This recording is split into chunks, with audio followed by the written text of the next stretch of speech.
Okay, on the next interviewee now, it's a real joy and a delight, a pleasure and a privilege to have Eloise Viola on my show. Good day to you. How are we doing today? I am so well, thank you. Thank you so much for having me. It's great to finally meet you. Yes, no worries at all. It's exciting times for you because you're just breaking through with a new album out, which we're going to touch on very shortly. But I wanted to just ask, how long have you been performing for on a professional level for? Oh, that's a good question. Well, depends what you mean by professional. Um, but I sort of decided to take music seriously and do it as a career when I was 21, so 7 years ago. Oh, wow. So quite recently, really. It doesn't feel like it. It feels like I've been doing it for ages, but yeah. Brilliant. But I have been playing your songs over like the years on my radio show, so I know a little bit about you. You first came to my attention. You appeared on a TV show, Walk the Line in 2021. How was that experience going on live TV? Um, it's good. I mean, it's a different experience for sure. Like it's different when somebody else is, everything I put out on my socials and my music videos and things like that, I'm kind of the director of, like I get final approval. And so it is quite scary when you do something that goes live on TV because you don't really know what the end edit's going to be and stuff. So, but yeah, I mean, every experience is a really good experience. Mm. And I think you just gotta say yes to everything really and throw yourself in. Of course. I remember you performed Ed Sheeran Bad Habits, so I do remember you, and you did smash it.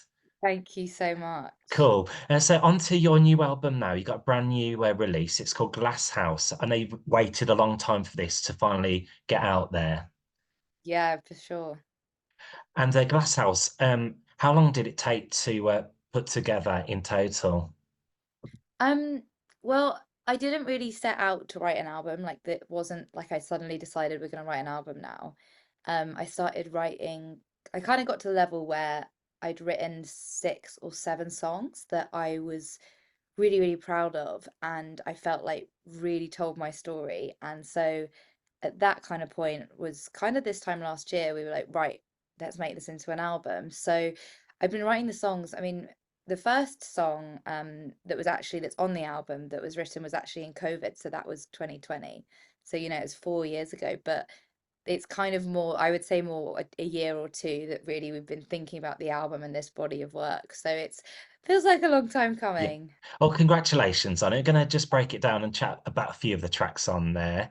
Oh, Did please. you record the track in London? I know you're London based. Yeah, so some of the tracks are recorded in London, some of them were recorded in LA, which Oh, is nice. nice. And did you get to work with some amazing people like producers? Yeah, for sure. I think that again, like one of the amazing things because the album wasn't really a plan. I think people usually have quite a select number of writers and producers, but because it just kind of came together, most of it was me working with a huge number of different people.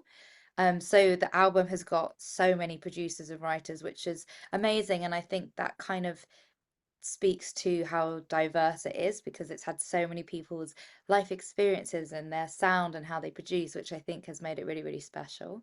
So everyone's had a part, played their part in putting this all together. Yeah, for sure. That's good. And did it come in naturally?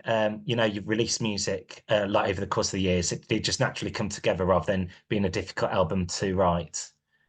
Yeah, I think, as I said, like it wasn't a plan. So I just was writing kind of the best possible music I could make. Like I wrote the song that's on the album Delicate and I was so proud of it. I loved how it sounded. It was kind of the first track that I'd got that sort of 80s synth influence in it, the kind of Robin-esque vibe, and I absolutely loved it. And it kind of like, I don't know if it makes sense, but it kind of raised the bar. And I felt like, okay, if I'm not writing songs that, if song doesn't, that I'm writing doesn't make me feel like this, and I don't feel like this proud and this excited of it, then that I'm not doing it, that I'm not going to release a song unless it makes me feel like that. And so I feel like all the other songs kind of got pulled up to that level. So it has been difficult in that I think I've set the bar quite high for myself, but it kind of gave me such a goal that I felt like it kind of all slotted in. Nice. How many tracks are there on Glasshouse, the album? 13. Oh, 13. That's a good number for you then. And all originals, are they? All originals, yeah.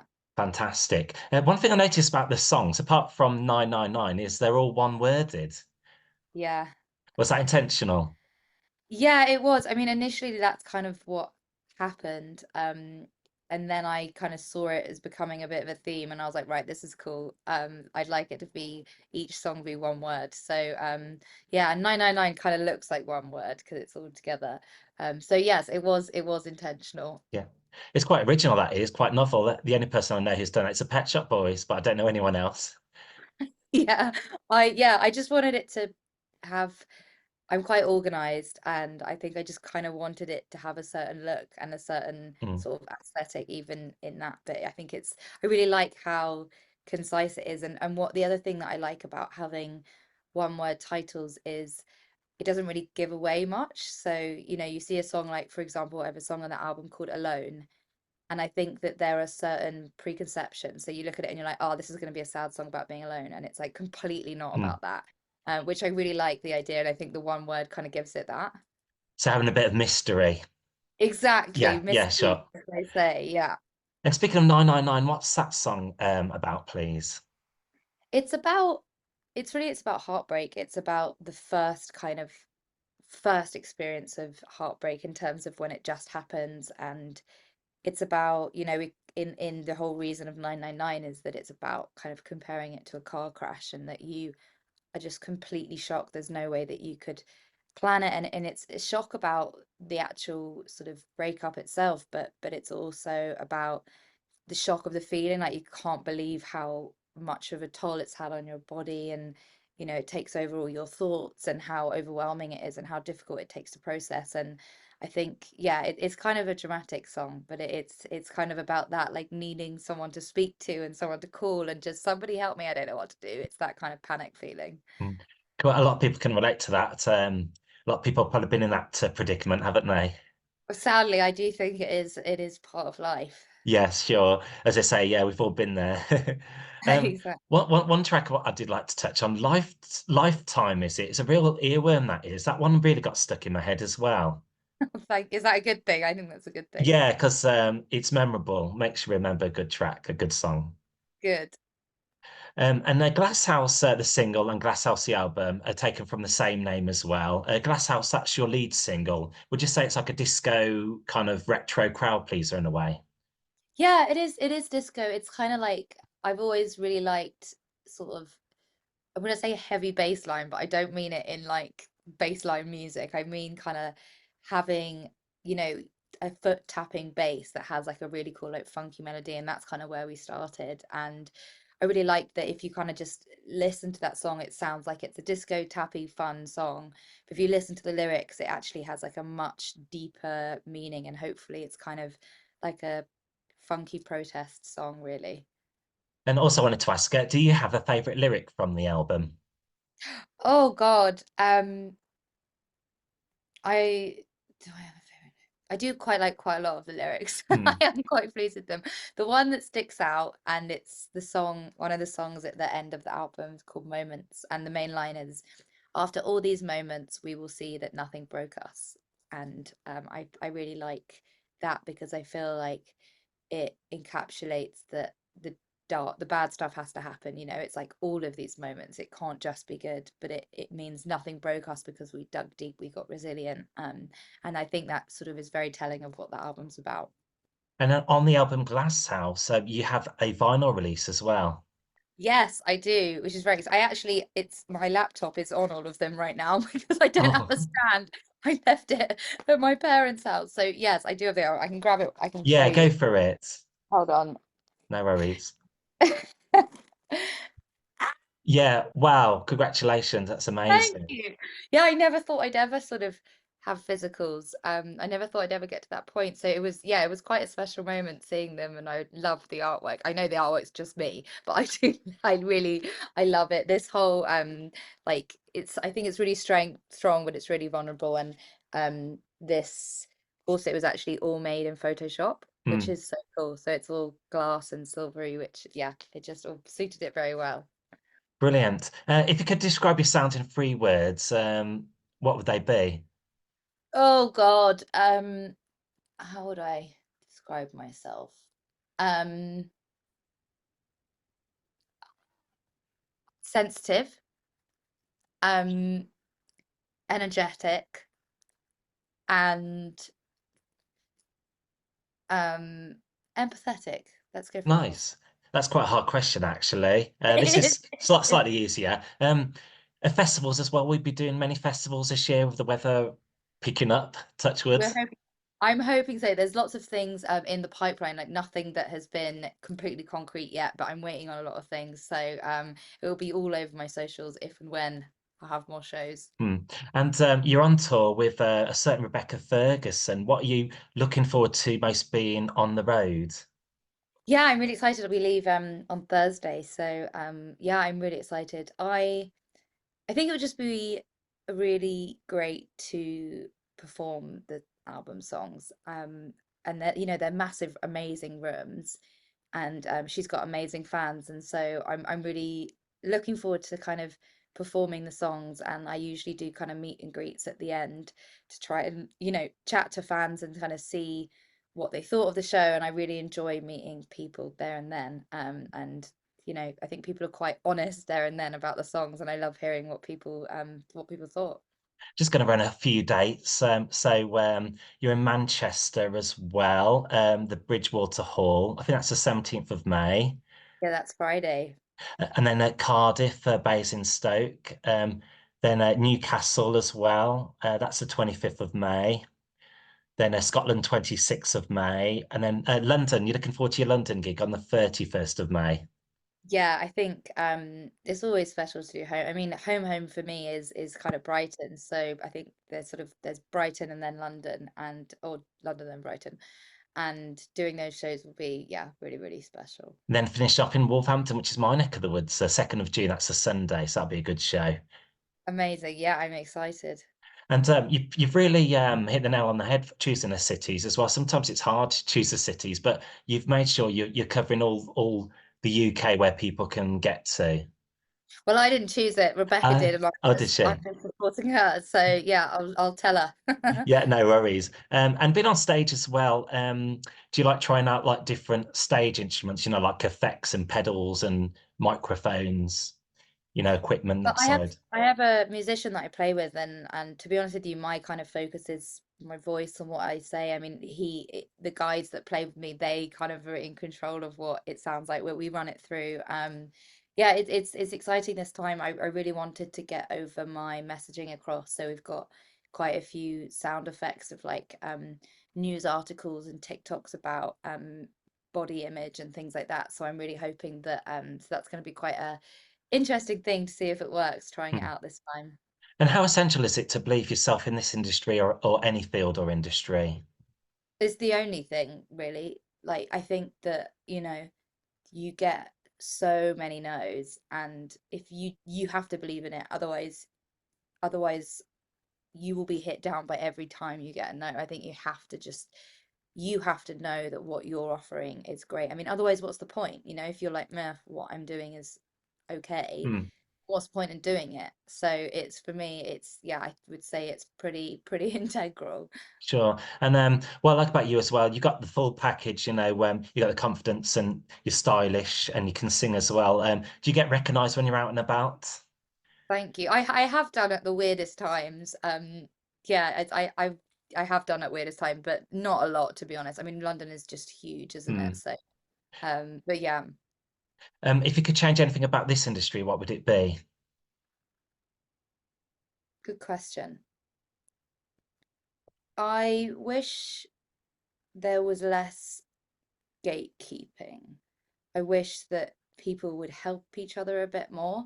Like, I think I think because there's little money in it and it feels quite small at the top, that people think there's not enough room for everybody to succeed. And I obviously get it to a certain extent, but it means that people are way less likely to help each other. And that just creates this horrible environment where it feels really competitive. And then, you just need other people to give you a chance. Like Hmm. even, share something on your story or anything like that. It's just, I don't understand why people don't do it. And I'm trying to do it more and more. But yeah, I think less gatekeeping would be, if that's a word. But yeah. Because they say the world is a big stage. There is room for everyone. Yeah, I think there is. I mean, I think that, there's obviously a lot of noise, that there is a lot of music out there. There's like 80,000 music uploads to Spotify a day or something ridiculous. So there is a lot of noise, and I get that, but I think that there should be more kind of helping people, inviting people to stuff. Do you know what I mean? Like not so up your own, you know. Mm, sure.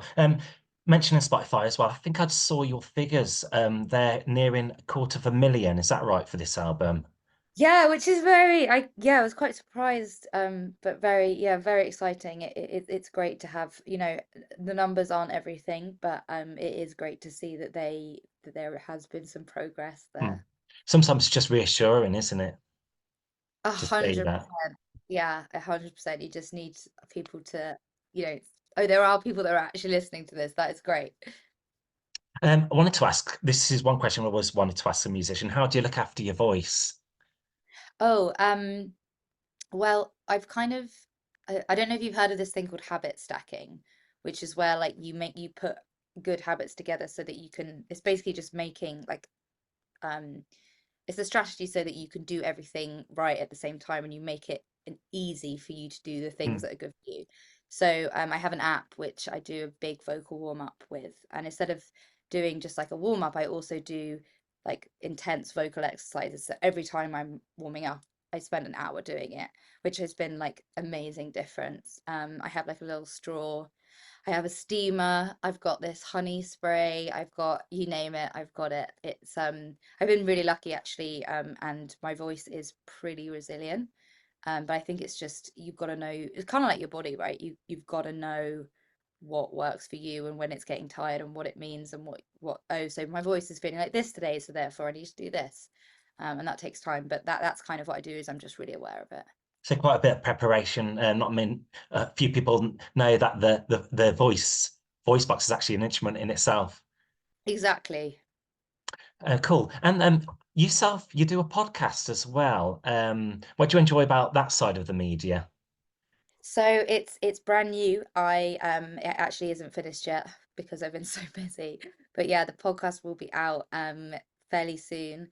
And yeah, it's been tricky really, because it's the first time I've ever done it, and I'm kind of doing everything myself. So I'm recording it myself, I'm transcripting it myself, I'm interviewing everyone myself. I've kind of done the storyboard. So it's difficult in that I haven't done it before. And so it's one of those things that you spend like 3 hours doing it, and then Hmm. you're like, oh, that's not the best way of doing it. And then you have to start again. So that's been difficult, but it feels really exciting to, the whole point of this podcast is because I feel like social media is so quick and so snappy. And how am I supposed to speak about all of the issues that this album covers like in 30 seconds? And so I really wanted to have this podcast that is a long form piece of content that kind of will sit on my Spotify forever. It's not going to disappear like, Hmm. on social media, and that people can listen to and hopefully really hear all the different layers and the reasons behind choosing what I've chosen. Cool. Just a few more to go. Music, obviously, a big part of your life. I feel like your passion coming across. What do you like to do outside of like your music when you get free time? Um, Well, I go to the gym quite a lot, which is kind of boring, but I love gym classes. I really got into like spin and reformer recently, which has been, yeah, really, really nice. I'm an avid reader, podcast listener. I also love to cook. And I love to go on holiday. Who doesn't? Cool. Got to have some me time sometimes, haven't you? Exactly. And in this industry as well, it's good to keep active. Clears the head, doesn't it? Keep Oh fit. yeah, completely. I have really changed my sort of relationship with exercise the last 2 years, and yeah, I'm in a place where I'm really sort of seeing it as something for me rather than to me, if that makes sense. Hmm. So that has been, yeah, that has been a real change in my life. And one final question: any life mottos or advice to anyone starting out in this industry or any field? Well, my life motto is kind of, when like things are tough and you find it difficult, and it's when you need to be the most resilient, but it's the most difficult time to be resilient. And I really do believe that the way that you speak to yourself is important, and you can be constructive, but you've got to be kind. And so when I'm going through a tough point, I always go back to basics, which for me is like, how am I speaking to myself? is actually that true, challenge the beliefs and challenge what I'm saying to myself. But my advice for people that are starting out would be, it's very difficult in this world that where we all feel like we're being monitored and watched and judged the whole time to kind of get going and do it. And I think you've just got to kind of believe in yourself, put your best foot forward and just get going, just put it out there. Don't be worried about what other people think, otherwise you'll be stuck. So just do it, as Nike would say. But yeah. Brilliant. And also mean to say is that you're on social medias where people can follow you, Yeah. I'm and you, yeah. Eloise Viola, and your new album out in good outlets Yeah, everywhere. Everywhere. everywhere. Brilliant. Yeah. Well, thanks very much for a very informative interview, taking time out to speak to me on today's show. Also, me to do is play your latest single, Glasshouse, on my show. Would you like to introduce it on? Yeah. This is Eloise Viola and my brand new single, Glasshouse. It's been an absolute pleasure having you on, Eloise, and best of luck with this new album and tour. Amazing. Well, thank you so much for having me. Have a fantastic day. Thank you, you too. Bye-bye. Bye. Bye.